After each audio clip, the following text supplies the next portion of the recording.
बोलिए हनुमान जी महाराज की, बोलिए बूढ़ेश्वर महादेव महाराज की, बोलो बागेश्वर धाम की, अपने अपने माता पिता की जय हो। बड़ी सुंदर चर्चा भी आप लोग श्रवण कर रहे थे। सुबह के सत्र में चर्चा श्रवण कराई। गोस्वामी जी महाराज जी कहते हैं, किसी ने पूछा महाराज जीवन का सार क्या है? ये दुनिया में आपने लाया, परमात्मा ने दुनिया में उतार दिया। दुनिया क्या है? बोले दुनिया भवसागर है, भवसागर। लेकिन भवसागर से पार करने के लिए कोई उपाय? गोस्वामी जी कहते भवसागर चाहिए पार जो पावा।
ऐसी वैसी नहीं। बोले महाराज आपकी नौका का किराया क्या है? नौका में जो बैठेगा ना तो किराया लगेगा ना। कहीं भी जाना होता है, बस से जाएंगे तो किराया, ट्रेन से जाएंगे तो किराया, महाराज एरोप्लेन से जाएंगे तब भी। तो महाराज आपकी नौका का किराया क्या है? बोले नौका का किराया कुछ नहीं, सबसे बड़ी बात जो बसों में लिखा होता है महाराज, सावधानी हटी तो दुर्घटना घटी। ध्यान देना। ये रामचरितमानस की जो नौका में आप लोग आरूढ़ हैं उसमें भी किराया है, सावधानी है। कौन सी? गोस्वामी जी महाराज कहते हैं भवानी संकिरो बंदे श्रद्धा विश्वास रोपिणो। जब तक श्रोता के अंदर श्रद्धा और विश्वास नहीं है तब तक इस नौका में बैठ करके पार कभी होने वाले नहीं है महाराज। ये नौका दृढ़ नौका के समान है, राम कथा रूपी। मैया पार्वती जी ने सोचा अगर ऐसा है तो क्यों ना ये लोगों को सुनाई जाए। महाराज कृपा करके सुनाइए।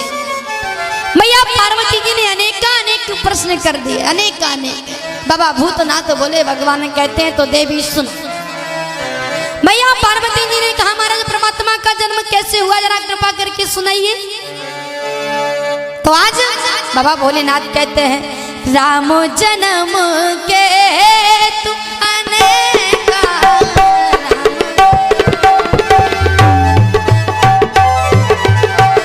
राम जन्म के तू अनेका,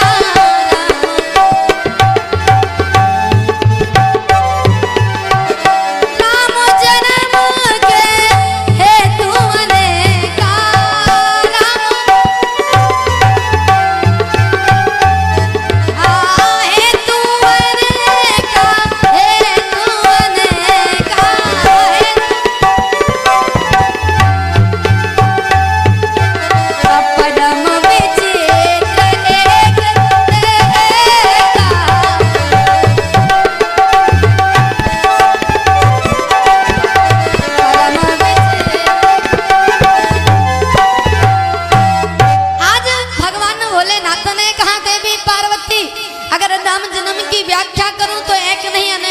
कारण एक नहीं। बोले राम जन्म के हेतु अनेका, अपरम विचित्र एक ते एका। एक से बढ़कर एक है, लेकिन कुछ कारण मैं बखान करके कहूंगा। जो मुख्य कारण महाराज कहते हैं भगवान भोलेनाथ ने कहा देवी पार्वती एक बार की बात है, निवेदन कर दो एक बार की।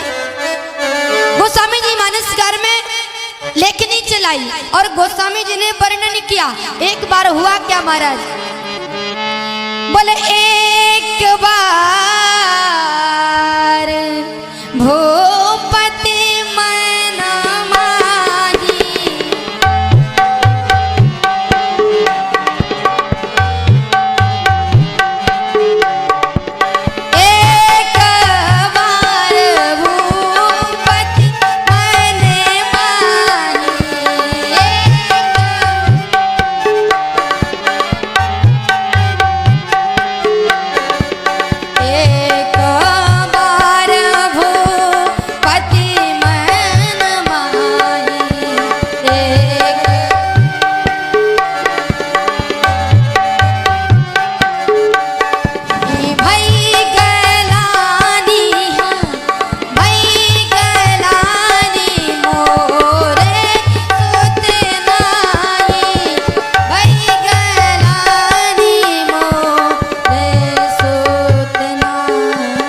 कथा और है 10 मिनट बैठे रहे सभी लोग। सभी माताओं बहनों से निवेदन है कि थोड़ी देर की बात और है, अब बैठ जाइए, क्योंकि ये कथा का शुभ अवसर बार बार नहीं प्राप्त होता है, और नहीं अगर जाना है तो चली जाओ, जाना है जिसको चली जाओ। ऐसा मंत्र फूंक देंगे कि रात भर घर ही नहीं जा पाओगी, भटकती रहोगे, लौट करके ही आना पड़ेगा। जाओ, थोड़ी देर की बात है। बोलिए रामचंद्र भगवान की।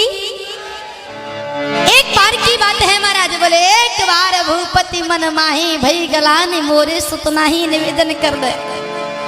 जब जब भी रामचरितमानस में एक बार आया तो कुछ ना कुछ घटना अवश्य हुई। वैसे तो कहा जाए, आप कहेंगे कि हम रायबरेली यहाँ से गए थे एक बार, बोले तो एक बार थोड़ी गए होंगे, गए तो 50 बार होंगे, लेकिन एक बार का कारण है कि रायबरेली जाते हुए कुछ ना कुछ घटना घट जाए। बोले महाराज ग्लानि तो कई बार हुई होगी, लेकिन एक बार लिखने का कारण कुछ और है। कारण क्या है? बोले एक बार भूपति मन माही भाई गलानी मोरे सुत नहीं। तो किया क्या? बोले महाराज जब ग्लानि हो निवेदन कर। राम कथा बहुत सुने हैं, 47 वर्ष से हो रहा है ना, और 47 वर्ष अनेक विद्वान आए, और इतना नहीं बोले इतनी कथा सुने कि लगता है आधे श्रोते ही विद्वान बन गए, आधे श्रोते ही विद्वान। तो आप लोग प्रबुद्ध श्रोता है मान रहे हैं, लेकिन रामचरितमानस को अपने जीवन में क्या प्रेरणा मिलती है, इस रामचरितमानस से सीख लेना परम आवश्यक है। निवेदन करें, जब जब अपने आप में ग्लानि हो, जब जब अपने में कोई समस्या हो, तो समस्या को दूर करना हो तो कहाँ जाना चाहिए? रामचरितमानस खोल करके देखो। जब महाराज दशरथ जी को ग्लानि हुई तो महाराज दशरथ जी कहाँ गए? महाराज दशरथ जी भाई के पास नहीं, महाराज दशरथ जी अपने किसी इष्ट मित्र के पास नहीं, महाराज दशरथ जी अपने साले साहब के पास नहीं गए। निवेदन कर दे, अब आज की समस्या, बोले आज की समस्या किसी भी समस्या हो, चाहे खुशी हो, चाहे गम हो, चाहे कोई अच्छा काम करना हो, चाहे बुरा, अब फोन लगाएंगे, हेलो साले साहब ऐसी ऐसी बात है, क्या करें बताओ। तो महाराज रामचरितमानस कहती है कि जब जब कोई ग्लानि हो, समस्या हो, कहाँ जाना चाहिए? इष्ट मित्र के पास नहीं, भाइयों के पास नहीं, साले साहब के पास नहीं, गुरु के पास जाओ, गुरु के पास। अब गुरु का काम क्या है? गुरु का काम है बोले अंधकार से प्रकाश की ओर निकालना। आज महाराज दशरथ जी चाहते तो अपने सेवकों से कह करके महाराज को यहीं बुलवा लेते, यहीं, लेकिन नहीं, यही नहीं बुलाया, स्वयं गए। कैसे? बोले गुरु ग्रह गया वो तुरंत महिपा,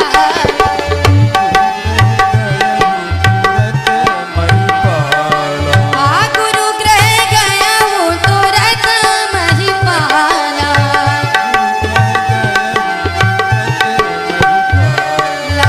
गुरु ग्रह गया वो तुरंत महिपाला,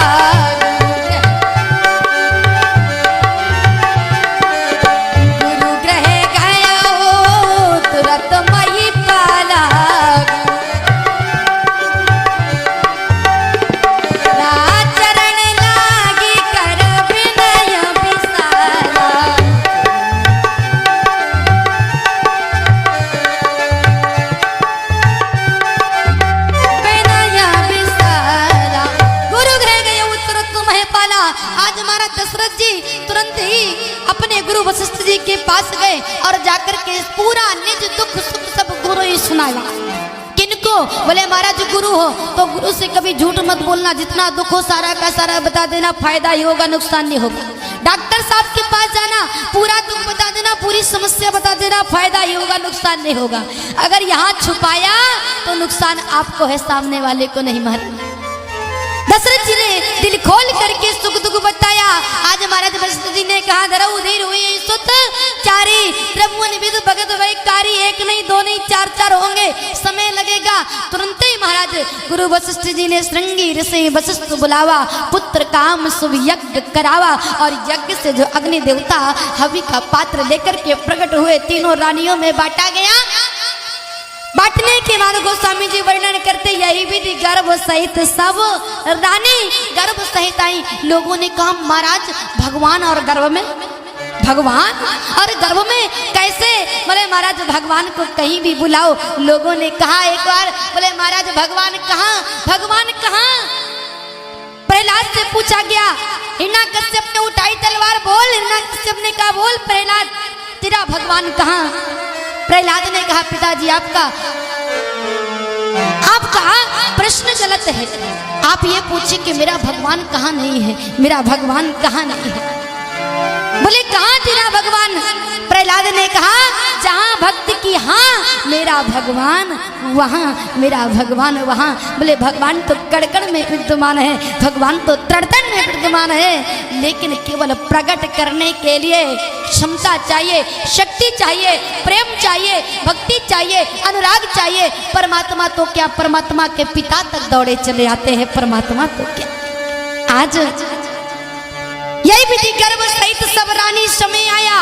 बोले जोगी लगन ग्रह पार तिथि, सकल भयन कुल, चर अर अचर हर्ष जुत, राम जन्म सुख मूल। कब? बोले नवमी तिथि। भगवान का जन्म कब हुआ? चैत्र नवरात्रि में नवमी तिथि निकल चुकी ना। नवमी तिथि मधुमास पुनीता, शुक्ल पक्ष अभिजित हरि प्रीता।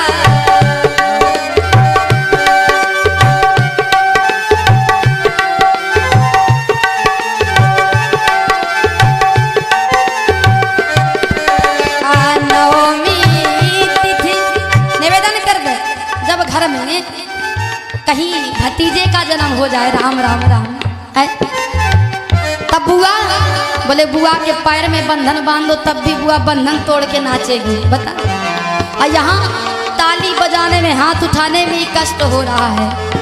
जय हो। हाथ उठा करके तालियां बजाते हुए नींद नहीं आएगी, फायदा बता दे। सभी लोग पीछे वाले भी आगे वाले।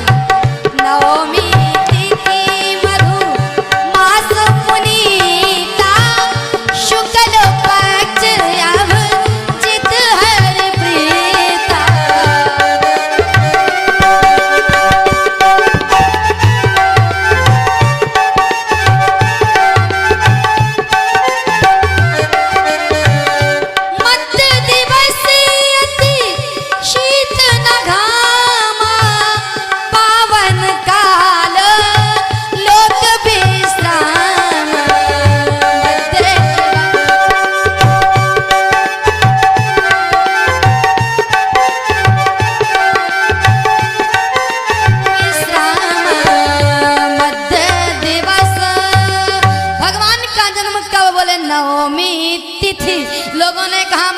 सप्तमी को जन्म लेते, अष्टमी को जन्म लेते, पंचमी को जन्म लेते, भगवान ने नवमी तिथि को ही जन्म क्यों लिया?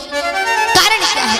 बोले नवमी तिथि 1 2 3 4 5 6 7 8 9, बोले 9 का अंक होता है पूर्णांक, 9 का अंक, और 9 के बाद आता है जब 10, तो बोले 10 में 1 फिर से आ जाता है, आता है ना, 1 फिर से आ जाता है और उसके पीछे 0 लग जाता है, तब जाकर के 10 बनता है। 9 अर्थात तो पूर्णांक है। अब परमात्मा भी परब्रह्म पूर्ण परमात्मा है, इसलिए अपने आने का संकेत नवमी तिथि को जन्म लिया। 9 का अंक पूर्णांक है और इस हिसाब से भी देखेंगे तब भी पूर्णांक। बोले 9 का योग करके देखिए, 9 के पहाड़े में महाराज 9 1 कम 9 और 9 दूनी 18 और 1 और 8 का योग करेंगे, बोले 9 9 तिया 27, 2 और 7 9, 9 चौको 36, 3 और 6 9। पूरा पहाड़ा पढ़ करके देख लेना, नहीं 45 मिनट ही चले। पूरे पहाड़े में 9 ही आता है महाराज। परमात्मा ने नवमी तिथि को जन्म लिया, कारण मर्यादा पुरुषोत्तम है, इनकी लीलाएं कलाएं सीमित है, लेकिन भगवान कन्हैया को देखा जाए, बोले अष्टमी तिथि को जन्म लिया। बोले अष्टमी को क्यों? बोले इसलिए क्योंकि इनकी लीलाएं कलाएं कभी नीचे कभी ऊपर, कभी तो ये गोपियों के चीर चुराते हैं, कभी कालिया देह में कालिया नाग को नाचते हैं, कभी गोवर्धन पर्वत उठाते हैं, अटपटी लीलाएं कलाएं हैं। भगवान कन्हैया ने अष्टमी को जन्म लिया, भगवान राम ने रामनवमी को जन्म लिया। नवमी तिथि मधुमास पुनीता, शुक्ल पक्ष अभिजित हरि प्रीता। मध्य दिवस तिथि शीत न घामा, दिन के 12 बजे महाराज। अब कन्हैया ने बोले रात में 12 बजे, रात में 12 बजे। लोगों ने कहा महाराज वो दिन में आप रात में ऐसा क्यों? बोले वो आए हैं साहूकारी से, मर्यादा पुरुषोत्तम राम है ना, साहूकारी से आए हैं। अब हम ठहरे लीला पुरुषोत्तम, इसलिए हमारे इस अवतार में चोरी चपाटी वाला काम ज्यादा है। और चोर तो रात ही को आते हैं ना, डाकू चोर होते ना, दिन में नहीं आते, रात ही को, इसलिए मैं रात में आना पड़ा महाराज। भगवान के नहीं रात में आए, भगवान राम दिन में आए। और जैसी जन्म हुआ, जन्म क्या प्राकट हुआ, गोस्वामी जी ने लिख दिया, भय प्रगट कृपाला दीन दयाला कौशल्या हितकारी, और हर्षित महतारी मुनि मनहारी, अद्भुत रूप निहारी, लोचन अभिरामा तन घन श्यामा, निज आयुध भुज चारी। कैसे? बोले महाराज शंख चक्र पद्म गदा चतुर्भुज रूप में विशाल काय स्वरूप लेकर भगवान प्रकट हुए। और जैसे प्रकट हो गए, मैया कौशल्या ने ऊपर से नीचे तक निहारा, पूछने लगी कौन आप कौन है, आपका परिचय क्या है? मैया कौशल्या के बातें सुनकर राम जी ने कहा, वाह मैया, पहले तपस्या करती हो, बुलाती हो, और इसके बाद पूछ रही हो कौन, नहीं पहचाना? बोले नहीं पहचाना। क्यों नहीं? अरे आपने तपस्या करी कब? बोले मनुष्य रूपा के रूप में 23,000 वर्ष तपस्या करी। और फिर मांगा क्या था? बोले आप ही बता दो क्या मांगा था। राम जी ने कहा आप ही बताओ मैया। मैया ने कहा नहीं आप ही बताओ। मैया ने कहा हमने मांगा था चाहूं तुम ही समान सुत। बोलो क्या मांगा था? चाहूं तुम ही समान सुत, आपके जैसा बेटा मांगा था, बेटा। अब महाराज आप बेटा नहीं बाप बन करके आ गए हो, बाप। कहीं सुल्तान खेड़ा के लोग सुन लेंगे तो क्या कहेंगे? कौशल्या मैया के महलों में एक बड़ा विशाल काय बाप ने जन्म लिया है, समस्या खड़ी हो जाएगी। तो क्या क्या चले जाएं? मैया कौशल्या ने कहा ना ना चले मत जाइए, यहीं रुक जाइए। तो फिर क्या करेंगे यहाँ रुक करके? आप तो ऐसा बोल रहे हैं। बोले रुक जाइए, एक काम है क्या, आप छोटे बन जाइए, छोटे। राम जी ने कहा बड़ी मुसीबत है। अरे आज के जमाने में कोई छोटा बनना चाहता है? बोलो, चाहे पैसे से हो तो अभिमान हम बड़े हैं, विद्युता में अभिमान हम बड़े हैं, जाति पाति में अभिमान हम बड़े, सब बड़ा बनना चाहते हैं, सब बड़ा। और यहाँ करी छोटे बन जाओ। बोले हाँ महाराज भक्तों से पाला पड़ा है, छोटा बनना पड़ेगा।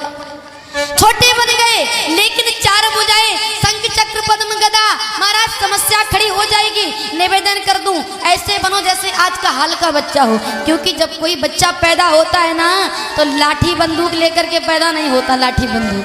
अब आप इतना सारा बवंडर लिए इसको साइड कर दीजिए, अभी जरूरत नहीं है। राम जी ने हटाया, 4 भुजाएं हैं। मैया ठीक बोले नहीं 2 भुजाएं हटा दो, 2 भुजाएं हटाया, छोटे से बालक बन जाओ। राम जी छोटे से बालक बन गए। अब बोले मैया ठीक, बोले अभी ठीक नहीं, अब क्या हो गया, अब क्या रह गया? बोले महाराज रोना शुरू कर दो, रोना। राम जी ने कहा एक बात बताओ मैया, रोता कौन है? रोता कौन है? अरे जिस पर कोई आपत्ति आए, विपत्ति आए, बाधा आए, वही रोता है ना। हम पे कौन सी बाधा विपत्ति आई जो हम रोना शुरू कर दे? बोले महाराज अगर आप नहीं रोए ना तो विपत्ति हम पर आ जाएगी, हम पर।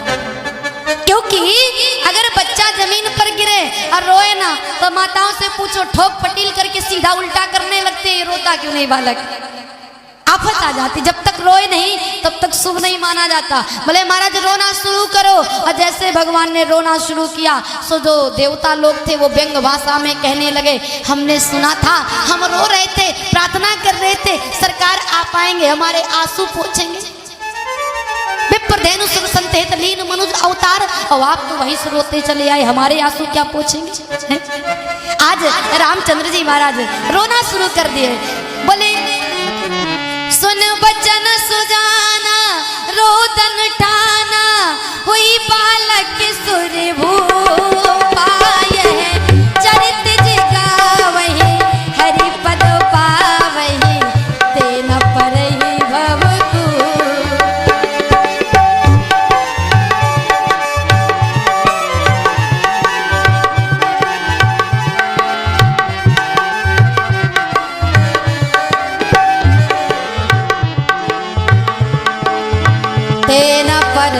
भवकूपा। आज राम जी ने रोना शुरू किया, और जैसे रोना शुरू किया, रोने की आवाज महलों में गूंजने लगी। एक दासी ने सुना सुनकर के बड़ी प्रसन्न हुई, दौड़ी दौड़ी होली होली महाराज दशरथ जी के पास आई। महाराज बधाई हो, बधाई बधाई हो, बधाई। बोले किस बात की? बोले जानते हैं महाराज, आपके महलों में रानी कौशल्या ने एक सुंदर से बालक को जन्म दिया। जब रानी कौशल्या के महलों में एक बालक ने जन्म दिया, बोले दशरथ पुत्र जन्म सुनी काना, सो मानहु ब्रह्मानंद समाना। कारण बोले महाराज ब्रह्मानंद का अनुभव हुआ। ब्रह्मानंद का, ये ब्रह्मानंद क्या है? बोले आनंद की 3 कोटि होती है, 3। एक बोले होता है विषयानंद, एक होता है ब्रह्मानंद, और उच्च कोटि का होता है परमानंद। बोले महाराज विषयानंद क्या है? विषयानंद जो जगत में फंस करके हमको लगता है ये काकी है, मामी है, बुआ है, फूफा है, मेरे सगे हैं, संबंधी हैं, इनमें आनंद मिल रहा है, विषयानंद है, विषयानंद है, ये सारे आनंद विषयानंद है। अब ब्रह्मानंद बोले जब ब्रह्म की प्राप्ति हो जाए उसे ब्रह्मानंद कहते हैं, परमात्मा की प्राप्ति हो जाए तो उसे परमानंद कहते हैं। आज महाराज दशरथ जी ने सुना, बोले ब्रह्मा दशरथ पुत्र जन्म सुनिकाना, मानो ब्रह्मानंद समाना। तब तक दूसरी दासी आई, महाराज बधाई हो, बधाई। बोले क्या सूचना है?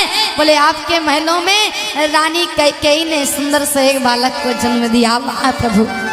तीसरी दासी दौड़ी दौड़ी आ गई, बधाई हो, बधाई हो, बधाई हो। बात क्या है? बोले आपके महलों में रानी सुमित्रा ने एक नहीं 2 बालक को जन्म दिया। महाराज दशरथ की खुशी का ठिकाना नहीं रहा।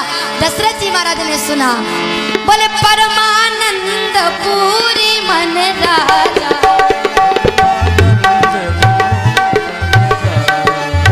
परमानंद पूरी मन राजा,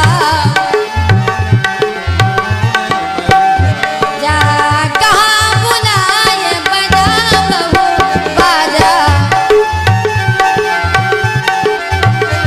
बाजा कहाँ बुलाए बजा बहू बाजा। महाराज दशरथ जी ने कहा बाजे बुलवाए जाए, बधाइयां बजवाई जाए, निवेदन करें। जब तक महाराज दशरथ जी के दरवाजे पर बाजे नहीं बजे तब तक किसी के दरवाजे पर अयोध्या में बाजे नहीं बजे, बाजे नहीं। कारण बोले अयोध्या का ये नियम था, वायर शब्द था। महाराज दशरथ जी के जब हमारे राजा के दरवाजे पर बाजे नहीं बजेंगे तब तक प्रजा के दरवाजे पर बाजे शोभायमान नहीं होंगे। आज महाराज दशरथ जी के दरवाजे पर बाजे बज रहे हैं, लोग बधाई ले लेकर के आ रहे हैं।